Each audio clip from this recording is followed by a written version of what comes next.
Why do you want to have long nails? No, I said they're not.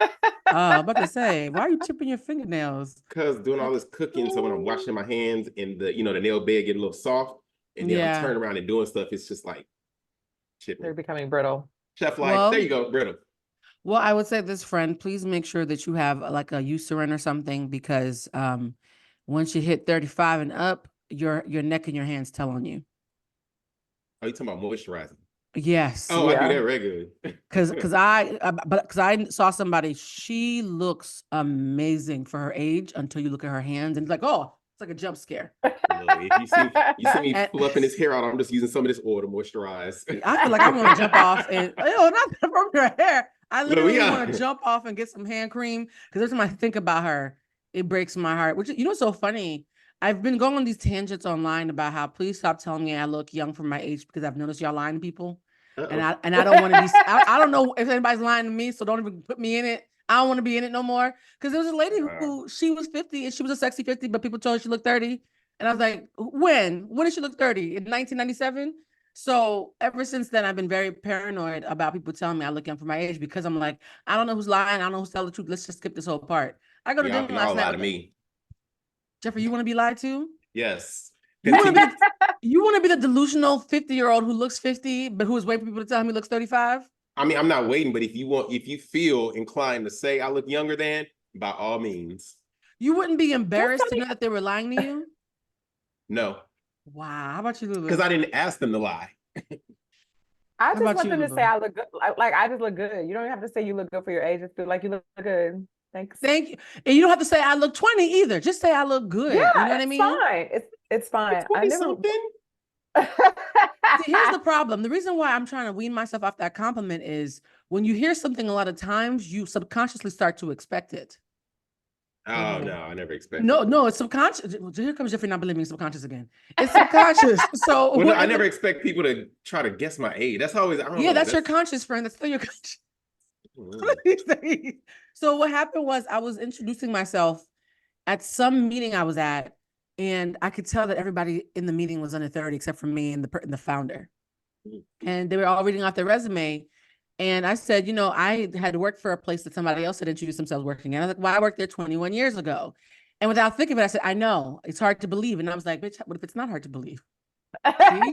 Subconsciously, y'all have me thinking it's hard to believe that I had a job 21 years ago as an adult, right? But then people were like, no, bitch, I believed you when you said it. So already the whole baby face thing is already starting to work on me. So I was like, nah, I gotta wean myself off this shit.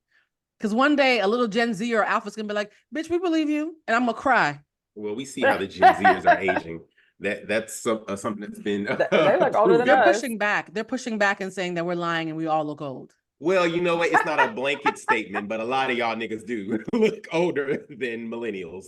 If y'all had to guess how old you look, what would you say? If y'all had to guess how old you think you look at this very moment, and Jeffrey, don't do the asterisk. Look at yourself in the mirror right now. I would say, me personally, I was like, oh, like between a 33 to 35, somewhere in that range. So if you're what I like to call forever 32. It's like when you ask people how they're feeling and they always say a 7, because 7 is safe. You're forever 32. All right, how about you, Lulu? I'm forever 23. I think the same. I think like between 32 and 35 would be what I would guess. Okay, then I'll do the same thing. We all look 35. 32, 35. Okay. Forever 32. This without a haircut, so I know it's a little older now. Well, what's interesting is I saw a girl on Threads, like the fake Twitter version on Instagram. And she was like, oh my God, praise report. I had a meeting with a client and I told them I was 36. And they were like, oh my God, we thought you were 25. So I'm just here to tell you I look 25. And I went to look at her. She was a pretty girl. She looked both. See, I mean, that's the thing. Like, you don't shout it out to the world. Right. You could be 25 or 36, which I wouldn't gasp at either. You know what I mean? Yeah. So I was just like, see, this is exactly the trap they have us in, guys. It's a trap. Guys, stop telling people to guess your age, particularly if you are a Black woman, because we could be anything from 12 to 60.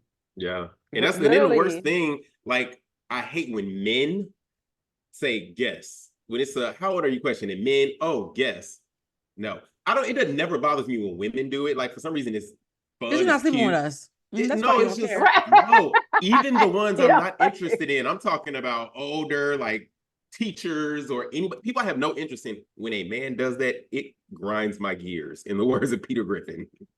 Not grind your gears. Oh, I want to make a quick announcement. The episode that we taped last Tuesday was supposed to come out this week. We're moving it to come out next week because the topics that we are talking about this week are so time sensitive that it's not going to age well. You know what I mean? So we're switching the order. So last week's episode, don't refer back to it. The kids are not going to know what the hell you're talking about. It never happened. I think it was more like evergreen, you know. It was very evergreen, which is why it was an easy switch. But just you know, sometimes we tend to refer back. If you refer back, nobody knows what you're talking about. So just as a heads up. I'm going to tell y'all the future. Right, we living in the future. We're talking about daddy issues. Somebody going to cry. Yeah, I think it actually might have almost happened. It must Blue shows a nipple. Right.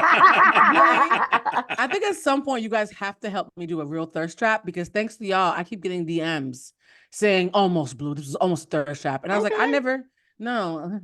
No, I'm saying, okay, like, yeah, we'll figure it out. We're down to do it. Between now and the end of 2024. So oh no, that's a long no. No. Between now and February 20. Actually, that needs. I'm sorry, Lou. Go ahead. Yeah, now between now and February 28th. I was gonna say it needs to be a Valentine's Day post. No, I'm not. That's a good idea. Because Valentine's Day is on a Wednesday, so our episode will have come out Tuesday. So, yep, the Wednesday. I'm not agreeing to that. So you can yep until you turn to Trey Songz. I don't know how I'm gonna feel on Valentine's Day. Okay, I might be naked. You're funny. You know what's so interesting about Valentine's Day is that people all over the internet are like, "Oh my God, if we fall in love right now, we have enough time." I don't want to get too much into it. I think we talked about it in the episode that's coming out next week. But today I woke up to a friend hitting me up. He was like, "All right, so if anybody doesn't do you right, we're gonna have dinner." Like I already have friends who were like, I want to make sure that you're good, regardless of if you are with somebody on Valentine's Day or not. And that is so sweet. It's so sweet having friends who want you to meet your person, but who are totally willing to love up on you in the meantime if it doesn't pan out. So I thought that was really, really nice. I think platonic love, we talked about this before. I don't think platonic love gets enough of the applause it deserves because my friends make sure I feel very loved, y'all. That's something that I don't know, my platonic love, my friends, like y'all know. We know. Y'all know y'all are loved by me all the time. Like we to the point where we actually be less nice to us and be nice to the people that you're dating. Yes, we know. Okay. Transfer some of that over to the people that you go spend your life with, friend. Show them some grace, Jeffrey. Show them some. Pretend the men you date are your friend. Okay. It is 3 minutes into this episode. It's never too early to tell the truth. So speaking of friends, it's so funny because the topic that we're going to be talking about, I want to call this episode Cobras, Barbies, and Bigfoots Oh My. The topic that we're going to be talking about is the topic that has been on the news cycle for about 96 hours now. We're all exhausted, but I know people are going to be coming to the podcast waiting to hear our thoughts about it. I've spoken about it briefly. I posted about it in my stories often because the kikis have been kikiing. Everybody's been talking about the Megan and Nicki situation, which is really just Nicki spiraling on her own and talking to herself. And before we get into that, usually we start off by saying, "Hey guys, how was your weekend?" So imagine my shock when I go on social medias and everybody's like, "Oh, while Nicki is having a meltdown, Megan is partying." And I was like, wait a minute, is that Jeff's elbow? Wait a minute. Is the bitch in the blonde wig? Is that Lulu? And I realized my co-stars, 12 minutes after the Hiss song was dropped, we're at Brian's birthday party where, of course, he styles Megan. And so you guys were at the Pimps and Hoes ball right after. Players ball. Sorry, well, you know, I'm old school. We still call it Pimps and Hoes parties from back in the day, y'all. So you guys were at the Players ball. Players ball, Pimps and Hoes was the theme. There we go. Players ball, Pimps and Hoes. And so we are watching her dancing and I'm like, my friends are in the room and we got a pod. We have to talk about this. So without getting too much into it, what was it like at the party in general? Because the party was about Brian and we want to make sure that we center him in his own goddamn birthday, right? And also, what was the energy given the fact that Nicki was yelling Bigfoot on a coke binge allegedly the entire time y'all were partying with Megan in the room? So the party was amazing. This was Brian's second Players Ball. The first one was in 2019, right, Lou? Yeah. Mm-hmm. Yeah, 2019. Then COVID By the way, we're talking happened. about Brian Javar, celebrity stylist, Quinta, all the girls. He's impeccable. Look him up. Yeah, so then, COVID happened. We had to miss a couple of years here and there, but this was the second one. Honestly, at that moment, I remember because it was when Victoria Monet's On My Mama was playing. I was actually, me and Latasha, we were at our table in the back, just kind of like dancing, having a good time. Because I remember they shortly after played Trina, and me and Latasha went on a Trina binge. But explain to the audience for context, guys, because inside jokes don't work on the pod. They're in love with Trina, guys. Oh, so yes, whenever they hear Trina, she is their spirit animal. Baddest bitch, always and forever. Always the baddest bitch. But so the dance floor, it was like in the middle of the dance floor by the DJ's booth. Everybody was around because I was up there at first for a while, but then I'm just like, okay, I'm tired of being in the big group. So that's when I was like, I'm just gonna go back where it's a little more breathing room. And I had passed this really white blonde wig, but because everybody has on wigs and costumes and the girls' makeup and stuff, I didn't realize that that was Megan at the time. It's another party guest because I wasn't in her face like that. But then even my shot come to find out, everybody like, oh, Megan, is that Megan? I'm like, wait. But it was just like, it was a great party. It wasn't the Megan Taraji Jasmine of it, and I'm sorry, Janelle, it was like just a moment of it. It really didn't take over the entire party. Because I love that because she looked sincerely unbothered, like she was there to party and celebrate with her good friend. Yes. And it was about celebrating with her good friend and not about having a clout chasing moment in the middle of Nicki's unraveling. At no moment did any of them, I feel like, try to take the spotlight from Brian, overshadow it being Brian's party. They were just three girls having a good time at a party. And who were the three girls? Because you were speaking in shorthand, so the audience might not know who you're talking about. Taraji P. Henson, actually four. Taraji P. Henson, Janelle Monáe, Victoria Monet, and Megan Thee Stallion. Which is so funny because in LA, they are very often cited. I feel like those four women, and what's her name? The one who we love, Regina King. There's certain people who are icons, but if you live in LA, you're going to run into them. You're going to constantly run into them. Lou, what were your thoughts about? I saw you in your blonde wig as well. You and Megan had matching blonde wigs.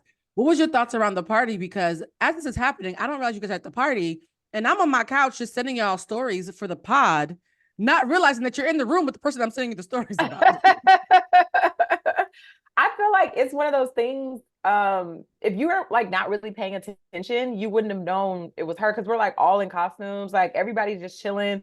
Nobody's like, everybody was just regular people. Like I didn't really know till like after the fact. I was like, dang, that girl tall, because I had broke my shoe. So that heel broke. I broke my shoe, and so I was like, it's always weird when girls are taller than me since I'm so tall. Yeah. And I had like a big platform shoe. And so when she walked past me, I was like, that girl tall. But yeah, it wasn't like a thing. What's so funny is there's a consistency in you guys' party experience with her and me and B. Hen, Brian Henry's experience with her. The first time, now he's worked with her a million times, but the first time Brian and I ever laid eyes on Megan was at Cardi B's birthday party. And that year it was like a dance hall theme. And we're at this line waiting to get Jamaican patties because Cardi had weed, she had patties, she had everything Jamaican. Okay. Every Jamaican stereotype you could think of was at this party. And we're in the middle of talking. And I literally see Brian's face freeze, but it doesn't freeze like you're in shock. It freezes like you're looking at like, I don't know, like the most beautiful thing you've ever seen. So I turn around. I'm like, who is that tall, bad bitch? Again, she was in costume. We had no idea who she was. And all I was thinking to Lulu's point was, there are very few women in here who are taller than me. So I'm like, who is this Amazon? And then she walks past me. I'm like, oh, it's Megan. She's so pretty. And then it went on. Like it was no big deal. And there's something to be said about someone who, despite knowing that they're on everybody's tongue, can go to a party and not make it about them and not suck up the energy in the room. You know what I mean? Yeah. And to hear that I had that experience at Cardi's party, you had that experience while Hiss is literally trending all over the globe. And even there was a young man or a woman, I'm not sure which one, because I didn't double click on the avatar, on Twitter who said, I went to school with Megan. She was nice to everybody. She was like voted Miss Congeniality like 2 years in a row. This is consistency of anybody who's in space with her says she's a regular person who's not this demon that they're making her out to be. And so my first question before we even get into the Nicki of it all, right, is how would you feel if you were just someone who was trying to make your dreams come true and everybody was turning you into the boogeyman, including your peers? How do you think you would be able to handle that? Because a part of me really aches for the fact that she even has to come out with a song like Hiss. I mean, I feel like this is my opinion. I think it literally comes with the territory. When I say the territory, I mean the price of fame. as soon as you are a public figure in that capacity, as soon as you open your mouth, half of the world is going to love you, half of the world is going to hate you. And it's honestly, you really cannot go into this entertainment business without some thick skin, and I feel like being grounded, which is why we've seen for years why so many child stars turn out kind of crazy, a little cuckoo. But I hate it for Megan. I hate it for any celebrity, but I do feel like it's par for the course when you set up to be a public figure.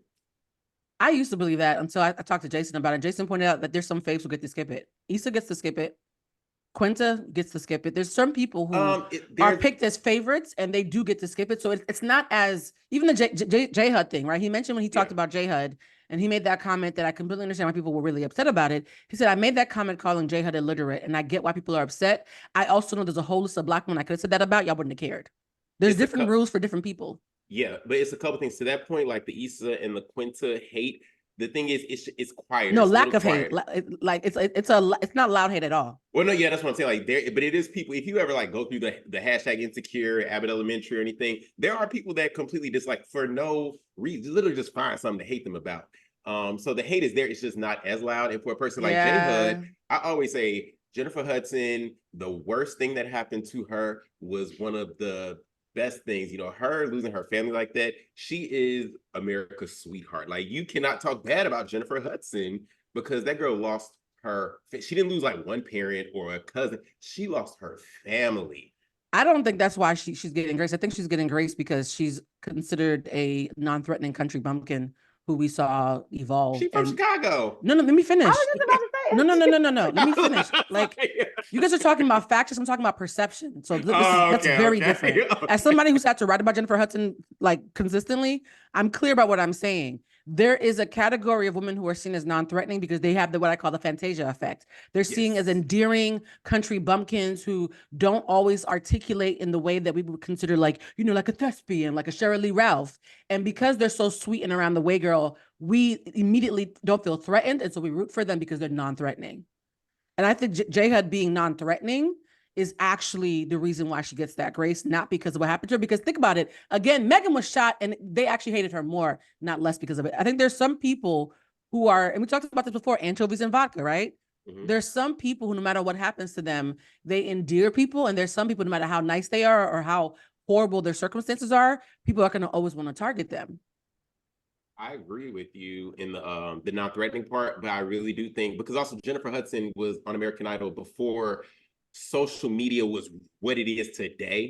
Twitter was a lot nicer and things, but you called in to vote. It wasn't like a app thing to vote. She got the sympathy edit on American Idol. They gave her the sympathy edit. So she had America's love. But again, on top of what you said, the non-threatening being true, that her family being killed, that was the cherry on top of that. We do not talk bad about Jennifer Hudson.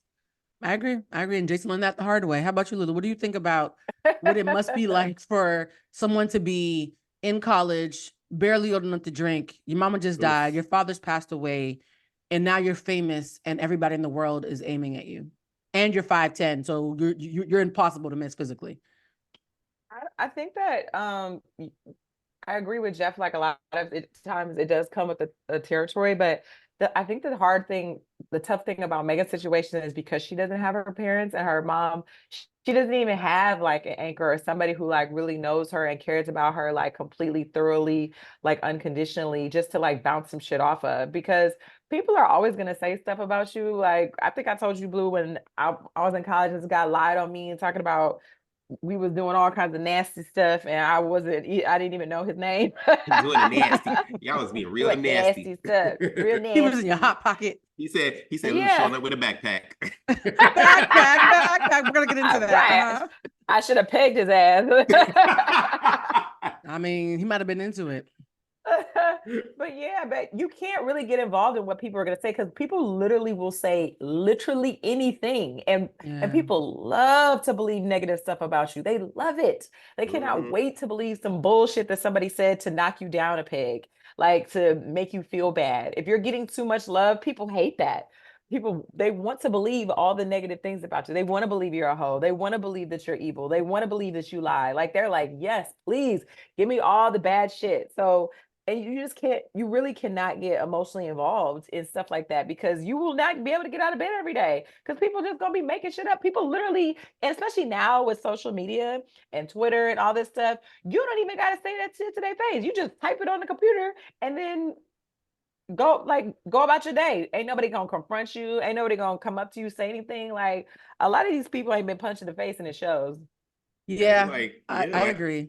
I'm not like nowhere near public as a Megan Thee Stallion, you know, anybody like that. But like literally, Blue, when you send us the Instagram clips from the show and things like that, it takes me probably a day to actually go and look at the comments and things that people say because I'm always just like, what are people gonna say about us? What are they gonna say about me? But so far, everybody's been so nice, receptive, or just like jokingly funny. And so, you know, they're nice because we haven't hit 1 million views. Right? It's gonna be real funny how everything you're saying now, you could be in a bubble because you could be in a bubble right now and say the exact same things that you've always said and be preserved and snapshotted as exactly the same person. The minute we hit a certain threshold, those things are gonna suddenly become a problem. Yeah. You don't like Jay-Z always says, we don't change, the ecosystem changes towards us. And I also had to tell myself when I was thinking about this episode, all three of us are over 35. Remember the 90s, when social media was not a thing and had our mothers in our lives.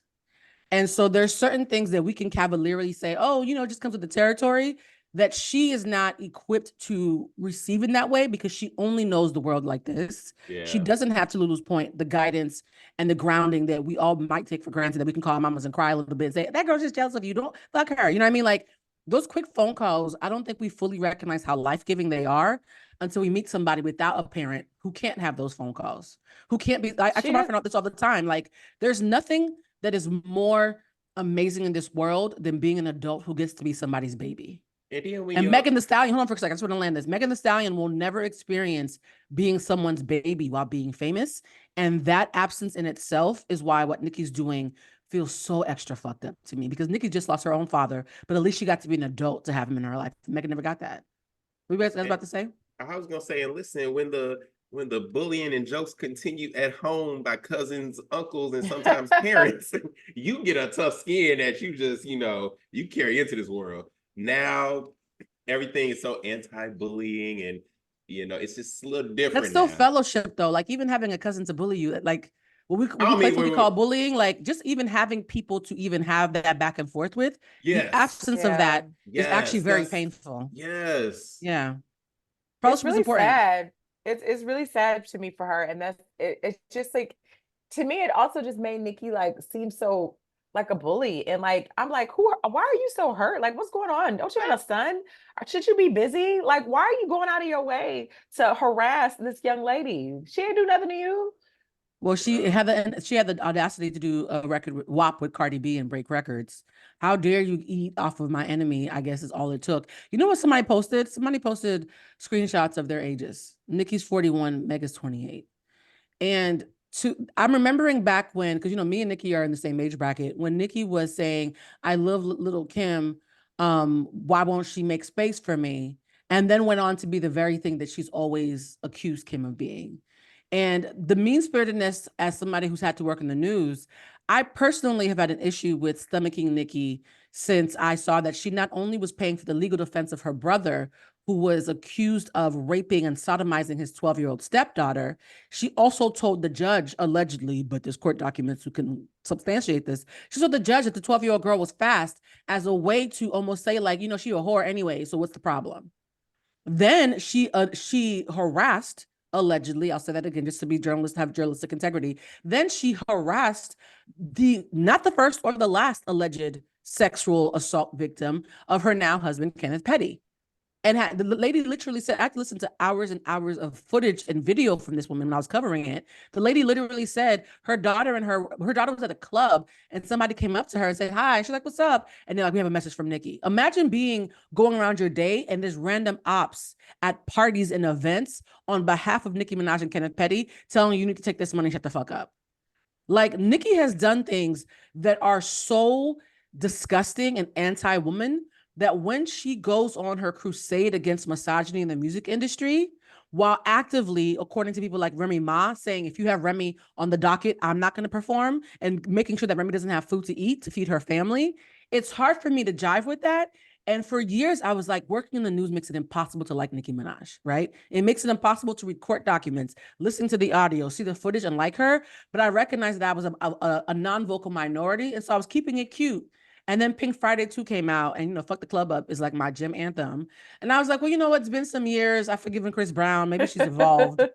And then this happens. And so I want to ask you guys, do you think this is what it finally takes because Barb's a jumping ship. I never thought to the day. There are some people who are still defending her, but this is the first time I've ever seen Barb's vocally going online and saying they're jumping ship. I have tickets to see her. I can't do this anymore. Do you guys think that she's going to have a dent, or do you think that they're so delusional that they're going to allow her to continue doing this and never jump ship? I think she's delusional. I think that because even when they were I saw a tweet and it was saying something like, "Oh, the fans are not receptive to Nicki's counter song or verse," and it's she horrible. It's a horrible retweeted song. it. And she was like retweeting, and she was like, "What? It's number 2 in the country. What does that mean? What are you talking about? Blah blah blah." And I'm like, "No, people don't like the song, girl. Like they probably listen to it because they're nosy, but people don't like it." That's actually why I didn't listen to it, because somebody on Twitter said, "Hey, I took a screenshot so we don't give her any more downloads." Because people are hate listening the same way they hate watch. I listened to the first 60 seconds. I was like, "Ooh, that's not even coke. That's a different kind of drug. Coke don't do that. That's not coke." I know people who do coke and they're lovely. That's not coke. That's something else. I am ready to open myself up to the side of the world that's gonna probably hate me. Listen, it's hip hop. I am not mad at this. I'm not mad at Bigfoot. Nicki Minaj is over there. And first off, I'm not a Barb, and I'm not a no. But do you think it's good? Because hip hop is not. Hang on. So no, because my thing is the hip hop issue is not with her going in the booth; it's with the song sucking. So we all agree actually that she should go in the booth. So here's the thing: I listened to it last night because did it come out yesterday? I don't know. Whatever. I listened to it yesterday. I don't know how long it was out at that point, but I listened to it yesterday. The first time I played it, I was like, "What is this?" Like everybody else. So I said, "Let me listen to it again." By the second time I listened to it, I said, "Okay." First off, the beat is cute. The beat goes. Do you remember when Remy came out with Sheether and annihilated Nicki? Yes. Hands down, Remy annihilated Nicki with Sheether. I think Nicki took like a whole weekend before she even responded. And then when she did respond, it was with no frauds. And everybody was like, "This is trash. Oh my God, Nicki, this is trash. This is the best you got." But still to this day, no frauds get played and it's a banger. People like bump to it. With this song, I feel like it's the same way. The things that she's saying is kind of like, "Oh, this is the best you could do." But then again, I listened to it and she also has the acapella on it where it's just her voice. Nicki sat there and she said, "I took it light on you. This was just me taking it light, having fun with you." She stopped the beat and everybody's like, "Why is she talking and why is she whispering?" Nicki said, "If you don't apologize to your mother," she became a black mama at that point because everybody black mama have been in your face and said very clearly, "If you don't listen to me and what I have to say, this is what's going to happen." Now, 48 hours, I think, is like she told Megan, "You got 48 hours to apologize to your mother." Because, Nicki always saying these girls is her sons. And I think we coming up on the 48 hours, like in 2 hours or so here. But I think that Nicki did what Nicki was supposed to do. I feel like it's lyrically not the best song. Hiss is way better lyrically, but it is very on point for Nicki Minaj. And I'm curious. So you like that song? What you're saying? I don't mind it. I can see how if it came on in the club, I could definitely dance to it. I think we're gonna have to respectfully disagree on this one. I think the song is trash. I think the song is absolutely trash. Her voice, it's something. And again, take away the content. It's something soothing in hip hop to hear Nicki flowing on a beat and just Nicki is a talented artist. She could read the phone book and it would sonically sound good. The song is trash. As a true hip hop head, I think the song is absolute garbage. Just like No Frauds was, but No Frauds gets played. So all you're saying is that she gets away with garbage because she's talented. She does, but also I'm not mad at the response pending on if she stands by what she said.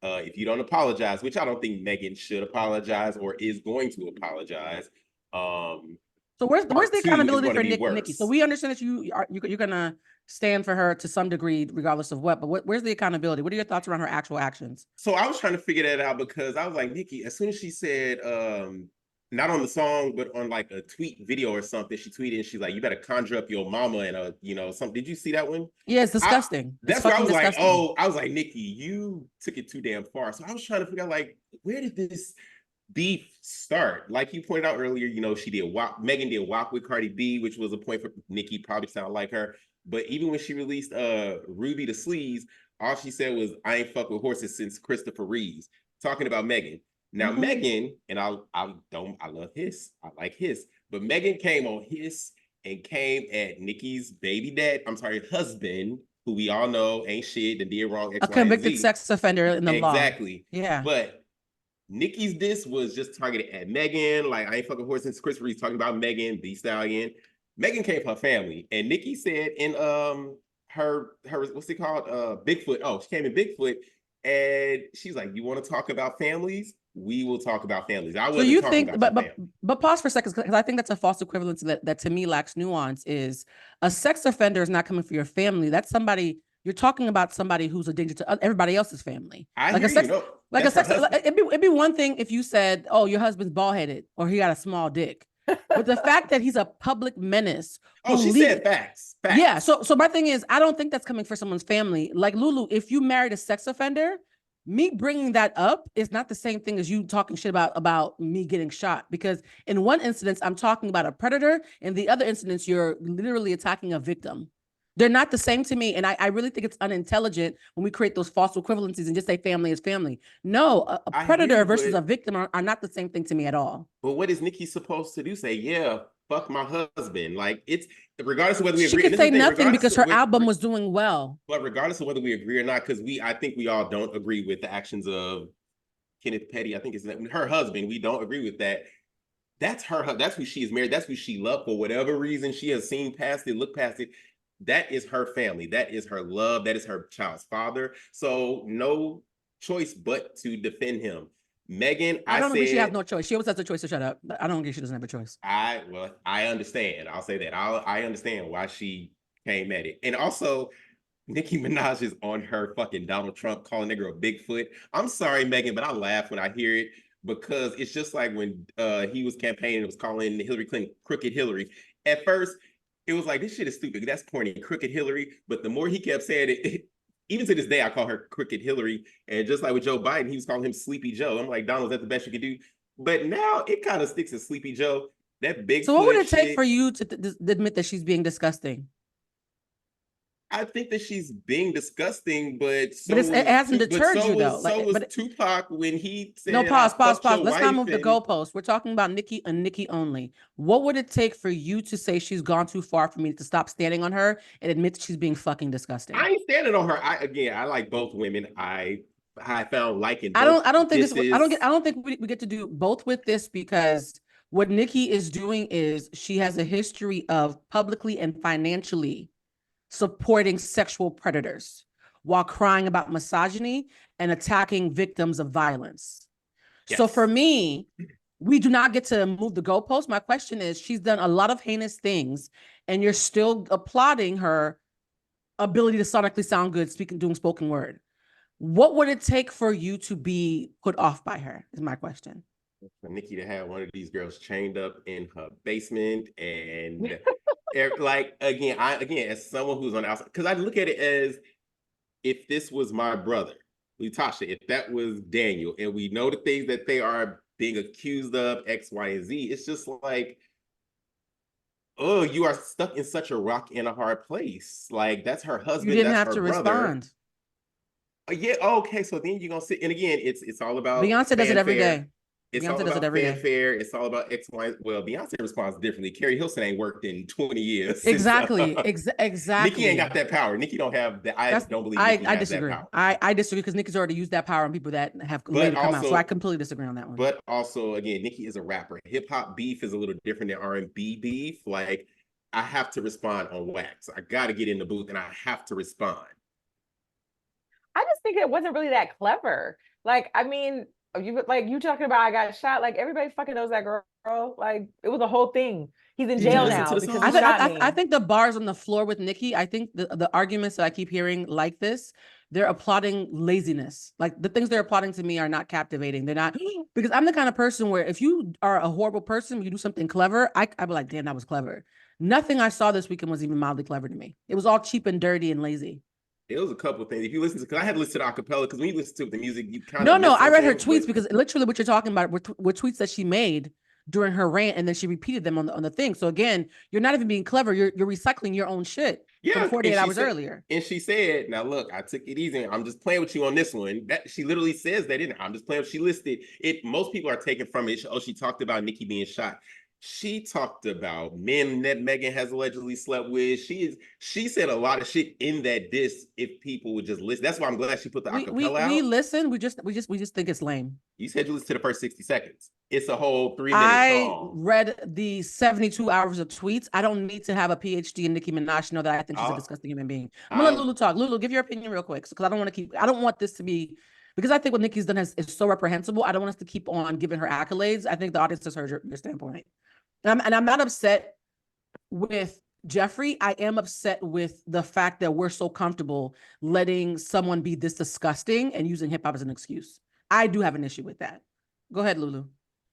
I think that I didn't really think she was clever. Like that's really more of the issue than anything else. Like if you are going to be, doing diss tracks and all that kind of stuff, great. It's entertainment. They're literally entertainers. That's what they're supposed to do.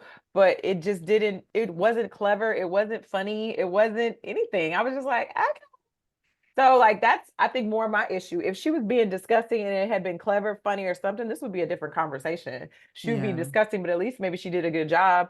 But I just didn't think I feel like coming after somebody's dead mom. I wasn't even as mad about her talking about being shot or even being called Bigfoot. Like whatever, sure.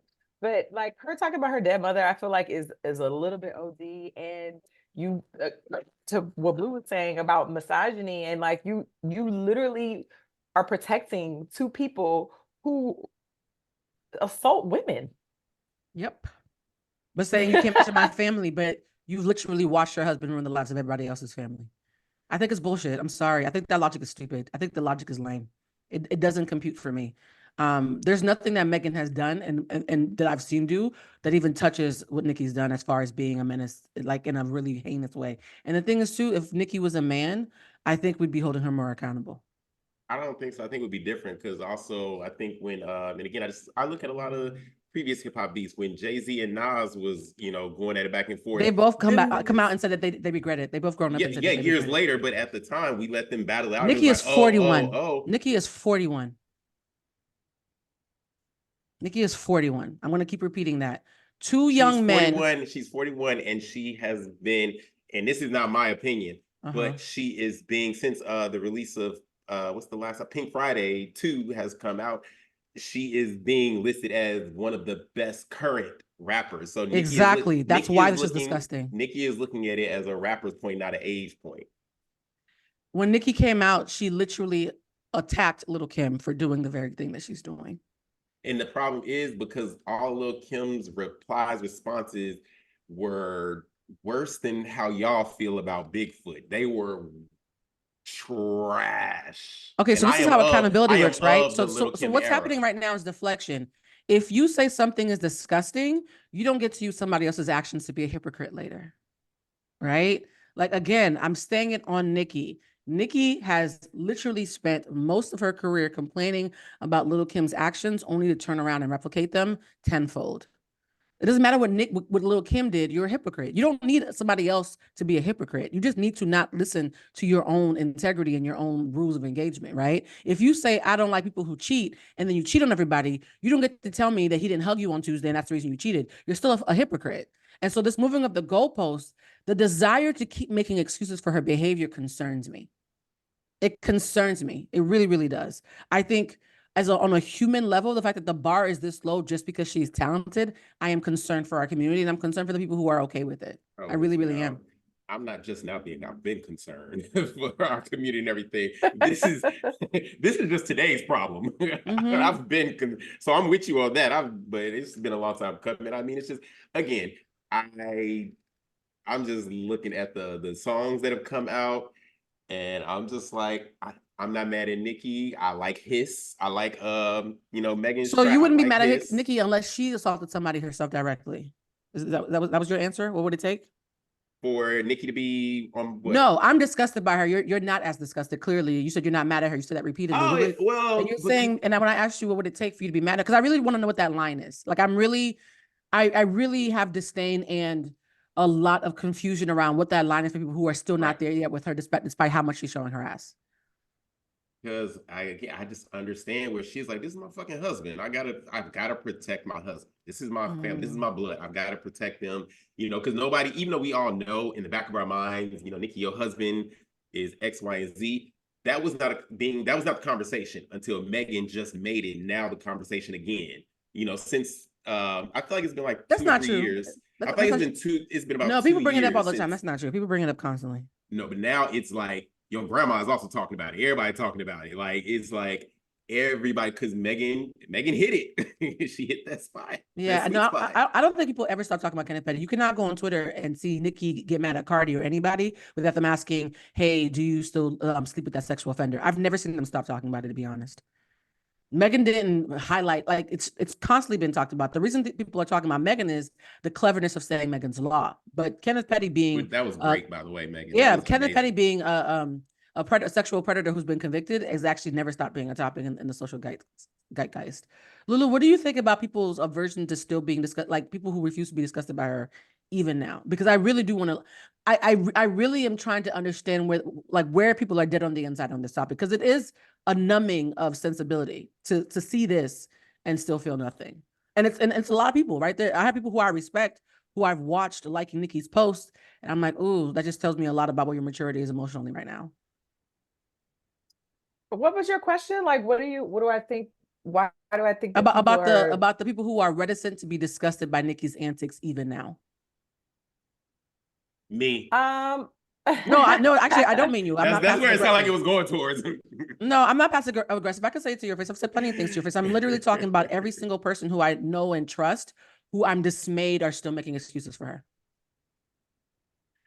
I think that I kind of feel like, it goes back to people not being used to being punched in the face for talking shit. Like we're just so like in an era where people have these computers and laptops and phones, and they just literally will say whatever the fuck they want. I remember, back when Will Smith slapped Chris Rock, and I was like, you gonna sit up here and talk shit about my wife to my face, and I fucking slapped you. So like people are just not used to having like that kind of turnaround on saying things and having repercussions immediately. And so I think that, so now that we're in this era where everybody can say whatever they want on the computer, nobody thinks about like these are people's real lives. Like these are things that they're actually going through. Like actual these rape are like victims.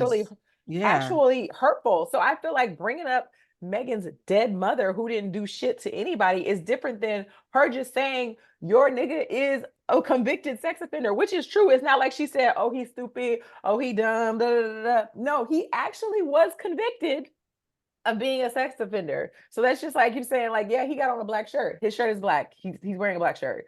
Like, it's the same thing. Like, she brought it up, but it's not a lie. It's not like an opinion. Like, this is my thing is, really if I chose to marry a sexual predator, I would not think that people get to pull you can't mention that card on me and I get to bring up something that has no victims. Like, you know what I mean? Like, I just think that argument is so unintelligent, that you are with somebody who has literally ruined people's lives, violated their bodies, raped people. You have actively worked towards ruining people's lives and bribing them to not tell the court what he did to them.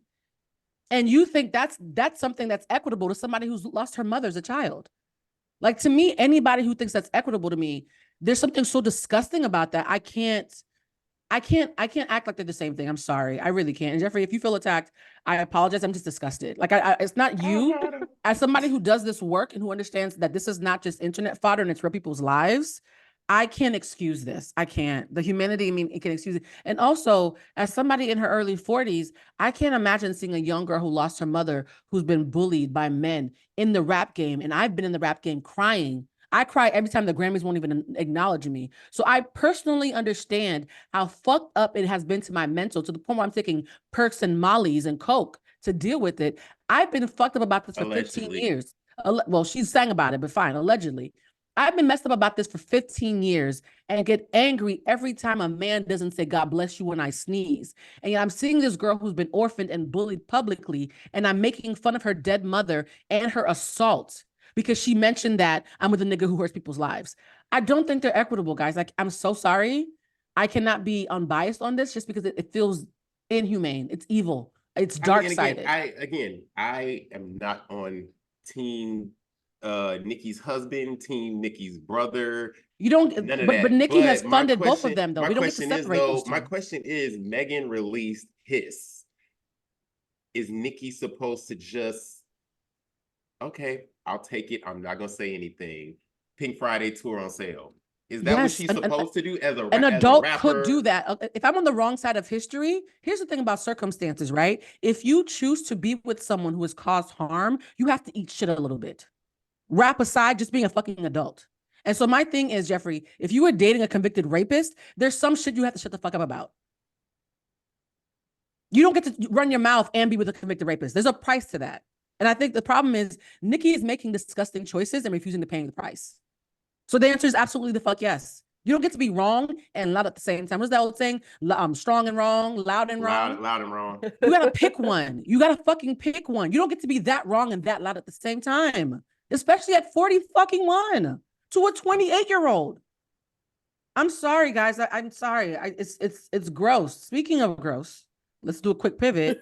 Now there are people. Hold on. Before we go, I was gonna say the only thing I'm also be mad at Nicki about, because also remember her and Megan, they did Hot Girl Summer a couple years ago. You know, we saw the videos, the photos. And when you're that celebrity, a lot of times celebrities tend to bond with other celebrities because, you know, trust factor of outside people. We don't know what that short-term bond of friendship was like. Because one thing, again, going back to Nicki's Bigfoot track, she was saying, like, you know, I know a lot of shit about you. Who knows the things that Megan shared? She said, I know a lot of shit that you have lied to the public about. Who knows what she has shared? She's like, again, at this point, she's like, I'm not saying anything yet. So my thing is, it's just like, we saying all of this because we know blatantly what Nicki has lied about, but what is it that she's claiming Megan lied about? Now, there's nothing that Megan could say to me that would make bullshit that's like, oh, she's lying about some surgeries or something like that. Yeah, and I'm like, okay, shut up. But I mean, I'm kind of waiting for part 2 to see what happens. Unless Megan literally took the gun and shot herself and framed Tory Lanez, it's fucking irrelevant. Listen, and she didn't. What if we find out? We know. I mean, I agree. I'm not doing that on the show. That's irresponsible. I'm not doing that. That's irresponsible. Listen. Yeah, I'm not doing that. It's irresponsible. I will say this: some of the things that she alluded to, because she did mention a couple of the alleged lies, she's already been caught lying about that. The things that she's saying that Megan said are actually things that she's liked that her Barbs have said about Megan about Cardi on the page. So she's literally taking old tweets of Barbs that are talking shit about Cardi and attributing it to Megan. So Nicki's already been caught lying on that point, Jeffrey. I don't know if you know that or not. Y'all continue stream Bigfoot. I actually know. I will not condone streaming Bigfoot. Honestly, I can't. You can stream his, but I'm never going to promote you streaming someone who funds the legal defenses of sexual predators. I can't do it. I'm not going to do the whole, this is like people who act like, well, you know, we can't talk about Palestine or Israel because no, let's keep it a fucking buck. One is wrong and the other one's a song. What Nicki is doing is illegal, irreprehensible, and wrong, right? Like, you trying to be the funder to financially support men who go around sexually abusing women and children. It's not the same thing. And hip hop, that lazy excuse of hip hop is no longer going to work because hip hop was the excuse they used for R. Kelly. They've used hip hop as an excuse and that never ages well, guys. It doesn't age well. I think even hip hop, people are like, you know what? Hip hop is not an excuse to like be predatory towards women. And that's another thing too. A lot of the people who are saying that they support Nicki then turn around and get mad when a man does this. And so there's a lot of hypocrisy. This is the kindest way that I could call it out because factually speaking, y'all on the wrong side of history. I'm gonna just say that. But as for Megan's Law, though, for those who don't know, Megan's Law is the law where if you have a sexual offender, you have to let people know, federally speaking, so that children can be safe. It's named after a young girl, and I'm gonna pull up her name because I want to make sure that I respect her family. Her name is Megan Kanka, and there have been some people who are now upset with Megan Thee Stallion for using Megan's Law as a bar. So the argument has been, how dare you say Megan's Law? The counter argument has been more people now are aware of Megan's Law and its importance because of that bar. There are people who didn't know that law even existed, didn't know its name, didn't know Megan Kanka's story, who now are cognizant of it because of that bar. And then the counter argument to that is, okay, but Megan Kanka's family is now grieving and saying, how dare you? We're trying to see if we can sue you. Now, I'm going to say this. The way grief works is, if I'm grieving, it doesn't matter if I'm right or wrong. You mentioned my family, I'm going to sue you, even if it doesn't make any sense. So I don't think the family grieving and suing, I think that's a neutral thing. I think I'm going to sue. If you mention my child who was murdered, I'm going to be upset and sue because that's an emotional output. So I don't want to even talk about the family because they're grieving and they're allowed to grieve how they want. But taking them out of it, how do you guys feel? Do you think it was wrong of Megan to mention Megan's Law? No, I think it was clever. I thought it was clever. I thought it was clever too, but like I understand how the family, it could be triggering for the family. But based on that picture, I feel like they don't even probably listen to Megan Thee Stallion. Okay, Lulu. Jeffrey, Lulu has taken your problematic crown. She's like, you know what a Megan Thee Stallion is. You don't even know. Like, you don't even know Thee Stallion. You don't know Thee Stallion.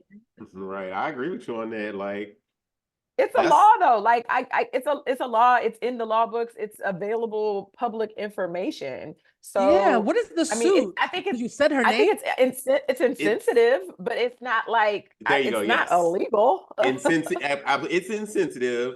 Kind of like when they did the Jeffrey Dahmer story on Netflix. Apparently, they did not tell the families of those victims that they were working on that. And it's everything. So it's just the thing of like you kind of going along with your, because the Megan, what's her last name again? Kanka. K-A-N-K-A. That happened in what year? Oh, child, I don't know. Oh, I thought it was in front. Okay, so it happened years ago. Mm-hmm. And so it's just a thing of, fast forward, even though, grief, you deal with it and process it differently. They were probably just sitting around, having pizza, just a regular night, not thinking about it. And now it's literally trending on Twitter. So now you're thinking about your child again. Just like those Jeffrey Dahmer victims going on with their life. It's been X number of years since this happened. Oh, now this big Netflix world premiere, it just brings up all this pain and, everything again. So like you said, Latasha, insensitive, absolutely, but illegal, no. I actually like that analogy, Jeffrey, about the Jeffrey Dahmer thing, because there are people who were surprised that I watched the Jeffrey Dahmer documentary, but I always say, you guys, I worked in the news. You think I haven't seen shit by now? Like, I've done seen the underbelly. That ship has sailed as far as my mental health, as far as seeing some fucked up shit.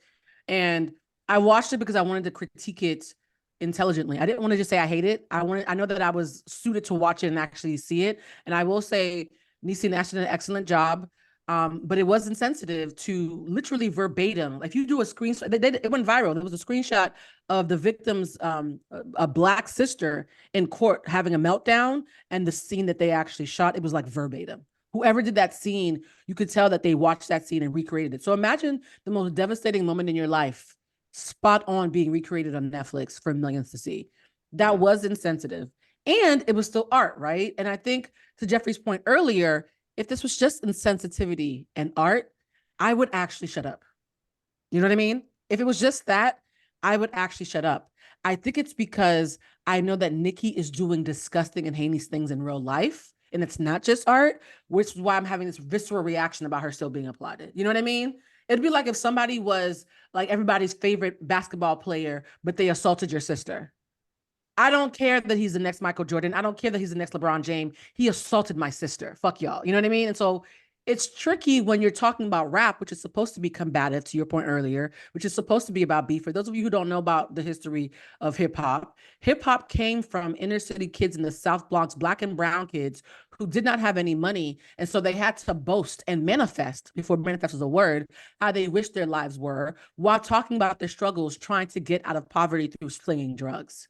So rap has always been boastful. It's always been misogynistic. For those of you who say it wasn't, hip hop, Sugar Hill Gang still had some misogynistic lyrics. Look it up. It's always been misogynistic. It's always been boastful. It's always been combative.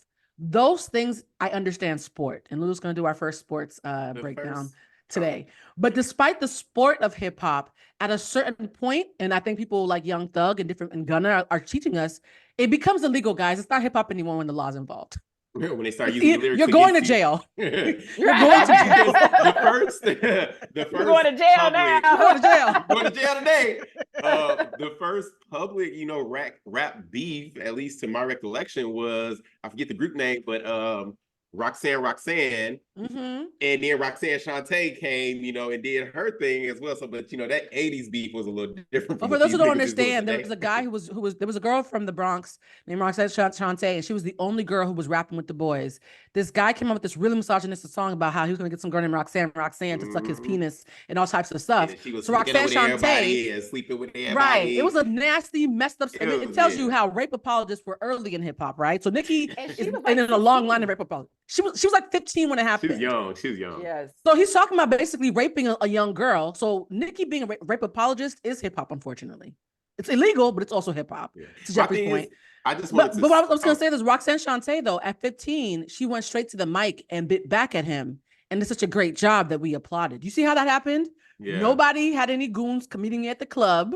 Nobody was trying to rape nobody. We handled it in the studio. That's my point. Like, I just want, again, even though, people are finding the lyrics disgusting, I just want them to just stay on the record doing it. Like, let's not make this, we don't need 1997 all over again. Like, 1997, we don't need Nicki Minaj the last 10 years, friend. I'm talking about Biggie and Pac. Oh, I'm about to say, we ain't gotta go that far. Talk about Las Vegas. Yes, we do not leave Las Vegas, although there's allegations about who was behind that. Hell, even as far as Nicki and Cardi at the Met Gala, I just don't want to see any women. I don't want to see anybody physically assaulting each other, getting each other's face. Just keep it on the records. Let the fans have their little sides with it and everything. But I just want these two women to just. So this is actually the perfect segue to the next topic we had. I didn't know that Jeffrey was going to step into so perfectly. In every situation that we mentioned about violence with women, Nicki has been at the center of it when it comes to hip hop. You just named a couple yourself, including the Met Gala. So at what point do you tell your friend that it's them? That's the next topic. At what point do you start to realize that every time shit goes left, it's that one friend who's always in the middle of it? Because Nicki must have friends. She knows. But like that they're a bad person. Like they're doing bad person things. At what point do you tell your friend, hey, you're the problem? Yeah. I think Nicki knows. That's like in say you make me the bad guy. What song is that? No. That bad guy thing that Taylor Swift does is a passive aggressive thing where you not feel Taylor like Swift. No, Nicki said it in Chun-Li. No, Taylor Swift and Nicki have both done that where they've both been caught lying and said, "Okay, fine, I'll be the bad guy." It's a shit Taylor been doing. Child. Yeah, there was snakes everywhere, so she's like, "I guess I'm a snake." Then the snake thing is very much used when it comes to female beef. Instead of being catty, we're snaky. My question is though, if you had a friend who was pulling a Nicki, who was not just talking crazy, but doing illegal things allegedly and trying to ruin people's lives, how would you, if ever, approach them? Or would you just mind your business and not invite them to dinner anymore? No, you got to tell them. You got real friends. It depends on who it is. Yeah, like if they're a really close friend, I would definitely tell them. And I would just be like, hey, you moving real foul. And like, you're messing up your karma too. Honestly, like bad stuff is going to start happening to you. When you treat people poorly, it really does come around. Like, I don't always get it right. And I make mistakes all the time, but I don't have bad intentions, So I would definitely say something. Even if they wasn't like a super close friend, I might be like, look, it's just kind of whack, dude. How about you, Jeffrey? How would you tell if Nicki Minaj was one of your homegirls? How would you tell her that, hey, you on the wrong side of history, friend? I'd be like, are you sure you want to send this before you hit send? Are you sure about that? Because this is going to a dark place. Now, are you absolutely sure you standing 10 toes down for your convicted sex offending husband, brother? You know it's going. Okay, child. And how would you hold her accountable when she hits send anyways? That's once she hits send, that's not my job. For me to hold you accountable is to say, listen, again, talk to you, tell you what you've done wrong, show you, like you said, how you are the problem, show you how it probably led up to someone coming at you this way. And then when I leave, if you still say you hit send, okay. Would you still be the friend of someone who was acting like this, guys? Be honest. I don't know. I don't know. I don't think so. Really? You would say like this is a line break for me? Yeah, I just been like, I don't like how you're existing, and like I don't need that kind of bad. Whoa. Wow. Wow. Okay. Lulu said your existence is the problem. That's accountability on steroids. Okay, Fred, I respect it. I don't want none of that close to me. Like, you need to go talk to somebody or like to the get lady. I'll be like, schools. I need Go you to talk to that understand, lady. friend, you got to understand, I'm not going to repost you in my story. Oh, so you would be friends with them quietly, but just not tell nobody. I ain't gonna even say quietly, because one thing I'm not, if I'm friends with you, I'm not quiet about being friends with you. I would, again, like Blue, like you always say, I would really try to push for you to see the accountability factor. But some people just don't ever believe that they are wrong.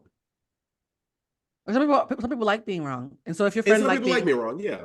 because I think what Nicki's doing is objectively called malice. Like it's not just her being insensitive; she's being malicious now. For me, malice is the line. So Yeah. it's really simple. You can be flawed all day. I think this is something that all three of us have in common is our capacity to Yeah. love flawed people. We've talked about this Yeah. ad nauseum, right? So even though the work that I do makes me a little bit more stern with the way that I verbalize it, you guys know I done hugged up on some bullshit and giving people some grace that they didn't earn. However, once it becomes malicious, fuck my feelings. I gotta be out. Yeah. Malice is, yeah, different. Yeah.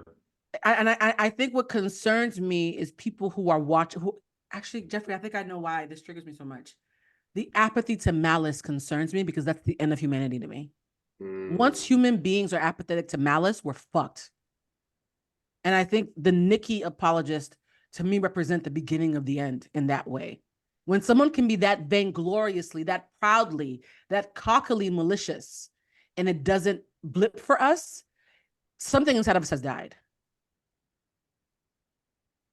I alone like really want to ask Nicki, how did you marry him knowing? Ooh. I mean, because she gonna come up with a song about you called Big Hair.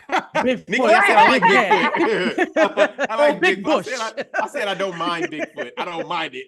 But She gonna call you Big Bush, okay? I am just like, Bush. because I'm just like, was this something that was sprung on her after she said I do? Is she like, oh shit, now I'm in it? Or like, did she know? She knew him since childhood. Did she know upon first date? No, she's known him since childhood. He was a nigga from the block that she's known since she was a kid.